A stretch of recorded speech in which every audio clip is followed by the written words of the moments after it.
bilowgii kuraas ma uu haysan oo tiirarkan ayaa loogu fariisan jiray kolka shaaha laga cabayo. waa maxamed maxamuud geelle ninka keliya ee meherad shaah ku haysta degmada Dhahar.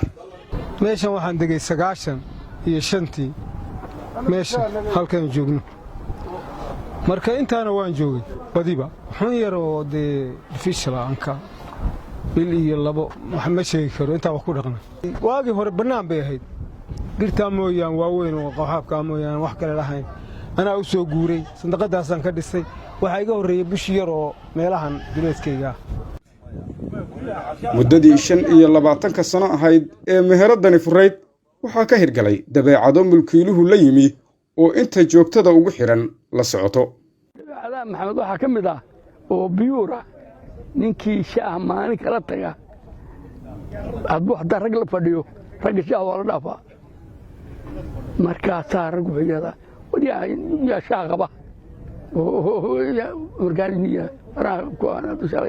shalay koob la tegey war annagaa bixinayna noo keen saasaa shaah lagu wada bixiyaa war dabeecadaha maxamed taasa ka mid isii ku oran maayo ku weydiinayo. mulkiilaha meheraddu waxa uu ii sheegay sababta keentay in ragga qaar shaaha lala dhaafo. sheekada waxa ka jira oo kaliya ninkii weeye macnaha aad arkayso inuu ku jaajaaminayo diidayo lacagta inna waa niman bahaysan ninkan haysan waa la siiyay.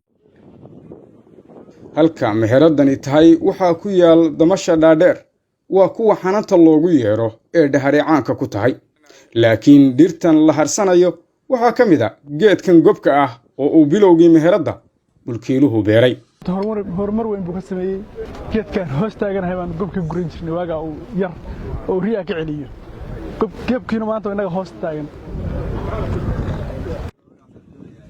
sanadadii tagay ee uu maxamed halka ka tabcaayay waxa uu ka taagay daartan oo laga dhisay dhaqaale shaah oo la dhitayay.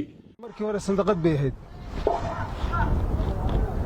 yare haddana waan ka jiro daarta haddana waxaan sii rajaynayaa in mid kale isbedel kale oo ka sareeyo la yimaado baan ilaahay Allah ka rajaynay inta daarta iyo geedka iyo sandaqada saddex barnaamij kala sarsareeyay bay ahaayeen isma raacsanayn moogti marba in bay joogeen.